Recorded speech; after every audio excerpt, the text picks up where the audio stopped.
Now, I've been in this whole Instagram game for quite a while now, already running my social media, my Instagram agency for the past 4 years or something like this. And I've seen certain strategies come and go. Some actually vanished faster than they could say hello, like most of my neighbors.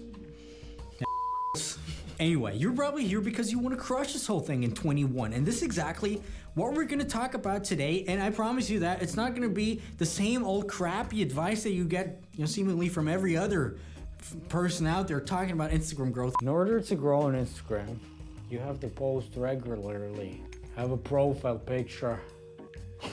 We're talking about some very crucial strategies I've not seen a lot of people talk about before, and things that you actually have to take care of in 21 in order to have that organic Instagram growth. So the first thing that you have to be clear about starting in 21 is that you have to start looking at your Instagram as more than just this photo sharing app where you just post a bunch of random pictures along with some quotes that you probably don't even know what they actually mean. I'm just putting that out there. It's clear, if you take a look at, for example, my video that I did about predicting this whole thing, and if you read a little bit between the lines, it's pretty clear the direction that they're going after, meaning they go broad in 21. They try to go big, and they give you so many opportunities actually to get your content out to your potential audience, to express yourself and to create content, and to actually spend more time on the app because they want to sell more ads, but another important concept, which is kind of great because different people like different things, and it's even better if you can serve multiple aspects of this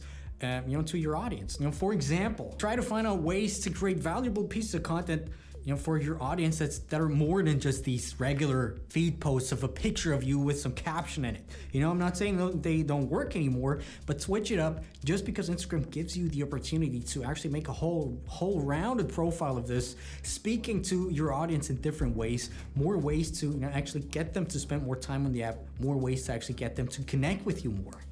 For example, find ways to make reels that reel people in.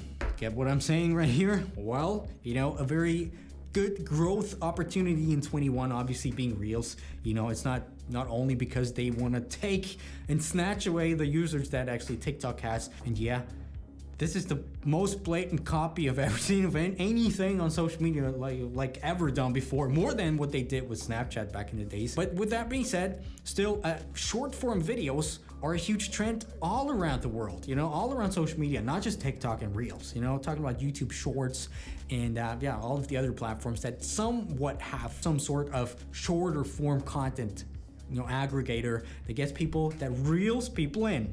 Get what I'm saying again, huh? Does it make sense? And then make stories, for example, that get people to relate with you more. And then to top this whole off, for example, create guides, that make certain people, might not be a lot at this point because it's a new thing, but that make certain people actually, spend more time on your profile, consume more content on your profile. Main thing being, get people to stay on your profile or at least on Instagram as long as you can. Have people consume your content more than just the average 0.82 seconds that people usually consume content, especially if it's just a regular feed post. These times are over. They were great, but they're over. Just think about that. They're trying to roll out monetization. They're trying to give you in-platform monetization this year. And how can they possibly sell this whole thing? How can they possibly make advertisers invest into this whole platform when the average time people spend on one piece of content is less than a second? Probably not gonna happen. And this is what this whole thing is all about.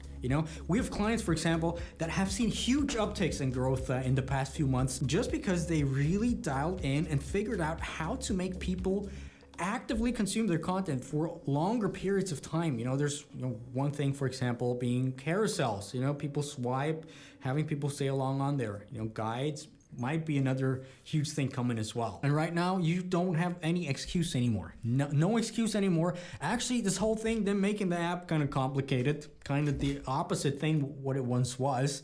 But actually, it makes you not have any excuses anymore because right now they give you all of the tools already themselves. You just have to go out there and execute upon this. Create content as best as you can. You know, that's basically the whole thing about it. And this is another thing that's actually very important, and I've not seen anybody talk about this actually, is that people, focus on growth the wrong way. So don't get me wrong, obviously growth is very important, and it should be at, the end goal, or it should be at least part of your goal to grow a, invested audience, an engaged audience that is waiting for your content, all right?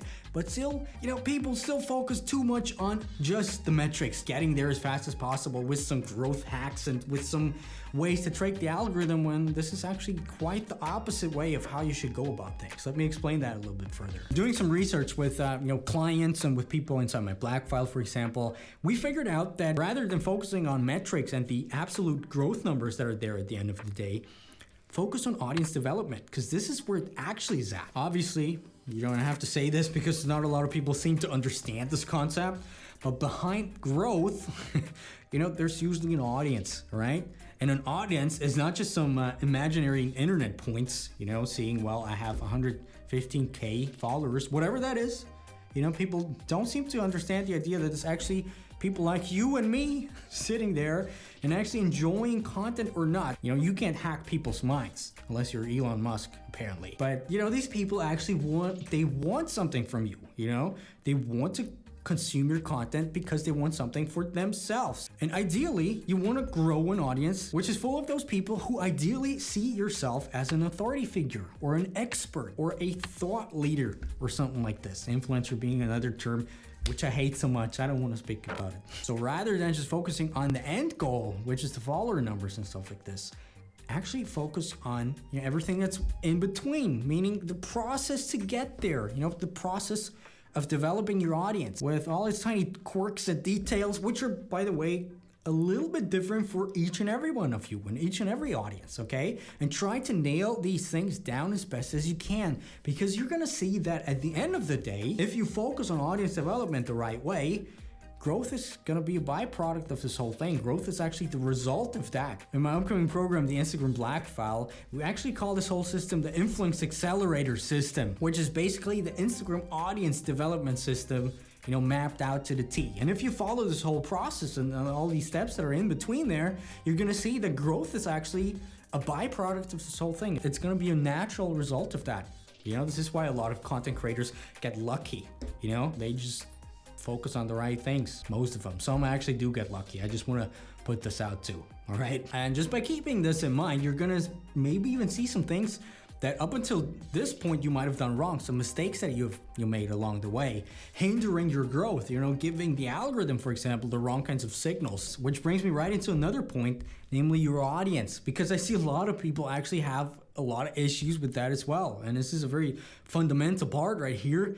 First of all, figuring out who your audience actually is, knowing who it is that you create content for. And then actually, once you figure that out, actually hitting the nail and delivering on your promises, kind of giving exactly something to them that makes them want to stay on your Instagram profile, that makes them want to keep consuming your Instagram profile all over again. This is why, for example, saves, in terms of algorithms speak, in terms of Instagram metrics, are such a strong signal for the Instagram algorithm. If more people save your content, you probably have noticed that yourself, you're gonna get higher reach. You might even get featured in the Explore page. You can see that. If you scroll somewhere, you can see based on the posts that you saved. So, it definitely takes these things into consideration. And why is that? Because a save usually means, well, this person wants to save this to come back later and, consume this particular piece of content multiple times, okay? So really try to focus, especially when you go into your analytics and stuff like this, try to see what are the posts that people save the most and why is that? And then try to replicate that. Same thing going with when you do some audience research, going to the Explore page, find some posts that they said, well, based on the post that you saved, or actually try to figure out why did you save the post in the first place, and then kind of reverse engineer this whole thing from there. And when you have that going on, another important process that people don't really take seriously, especially when I look at you guys in Instagram live reviews, people don't really optimize their profiles, For example, let's say you have a profile that's all based around Was that too much? Can I say that? Okay, apparently I can't say that online. Let's say you have an account based around spaghetti. Because why not, all right? And people, you create some awesome reels, for example, that make people actually, that kind of blow up at some point, or that make newer people find your content, all right? So people come to your reels, then they hit your profile up to actually check out, well, this is some interesting profile, let's see, maybe I can follow this profile. And then you have a bunch of random stuff in there, even though you might think, well, it's optimized based around you being the #1 chef in the tri-state area, for example. But still, in between, there's some content, some things about you bathing with an elephant, with a fake elephant, not with a real one, because that would be actually interesting thinking about it right now. But with a fake elephant, whatever that is, or of your new car, 20% of your pictures are of a new car, or in your highlights, there's some random things in there and nobody really thinks it's interesting. Well, people might be like, well, I don't know if this is the right person that I want to follow because because it's not optimized. This is what I try to tell you. Your profile needs to be optimized for newer people if they come in, that they say, wow, person speaks to me. I want to follow. This is exactly what I am looking for. And I am sorry that I have to say that, especially at the beginning, nobody really cares about you at all. They don't care about your car, about your fake elephant that you used to bathe with, and they don't care about your cat. I know it hurts. I know. But especially in the beginning, you're probably going to have to wait with that at least a little bit. Just because you want to optimize everything, you want to up your chances of people actually following you and then building this whole thing up from there. But really try to put a lot of thought actually into the whole profile optimization phase.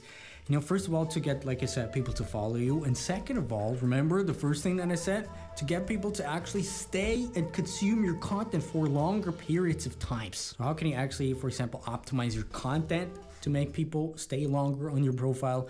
Obviously, mainly through analytics and going through your stats to actually see whether you find some patterns. People saving, like I said, saving people posts more than usual, or you getting more followers on a certain type of post, basically digging really deep into your whole analytics situation, which probably not a lot of people do, because actually Instagram gives you quite a lot of handy tools to analyze your content. Not everything yet, no guides, analytics, reels, not really. So, we're gonna have to wait. But they said apparently it's gonna happen with everything, and they're trying their best. If it's actually true, we don't know. We never know about Instagram, but at least they said it. Hey, so there's that. And lastly, I actually think this is lastly, I'm not sure, but because you're watching this video right now, you probably, you want to make this whole thing work for yourself in this year. For whatever reason that might be, probably you're going to want to make some sort of career out of this whole thing. But, if you really do, if you really take this whole thing seriously, you really gotta take it seriously. Not just some doing it on the side and just trying out a little bit, and not doing too much because, people might get offended, or people might not like it, or what if my family sees what I'm doing? No, stop with this whole crap, okay? Go in it with full force and actually invest in this whole process. It's kind of like starting a business in a way. I'm not talking about investing in yourself with money, but actually with time and effort that you put in. Because it's a lot of effort, if you really want to oil this machine very well, and if you really want to grow and figure out. There's the reason why actually kind of growing slower is better than just blowing up from 1 second to another, because you grow, you get more insights for yourself, the content creation process, everything, your audience process, the algorithms and stuff like this. So if you're just half-assing things, not a lot's gonna happen. This is the only thing that I can definitely guarantee. And if you want to go even deeper in this whole thing, my upcoming Instagram Black File is gonna soon launch into its second iteration, this time going deeper than ever, going more strategy than ever, helping you not only build your Instagram from the ground up with real and actual and new strategies, 2021, transforming you into an authority figure inside your niche. If you don't have a niche yet, we have a whole section of that as well. And also helping you make a career out of this whole thing, walking you exactly on the way to your first product launch. It's gonna pop. Yeah, if you're interested, it's gonna launch pretty soon. Make sure you're on the waiting list, because we launched to the people who are on this waiting list. It's gonna be open only for a short time. So down below, sign up to the waiting list. There's obviously gonna be some exclusive trainings coming up, before this whole thing drops. And my name is Dominik, and I'll see you in a few days, I guess. So, be good, kids. Go into this with full force, grow your Instagrams, and become dominators. Yeah, bye, Dominators. Bye. Thanks for watching. Like this video.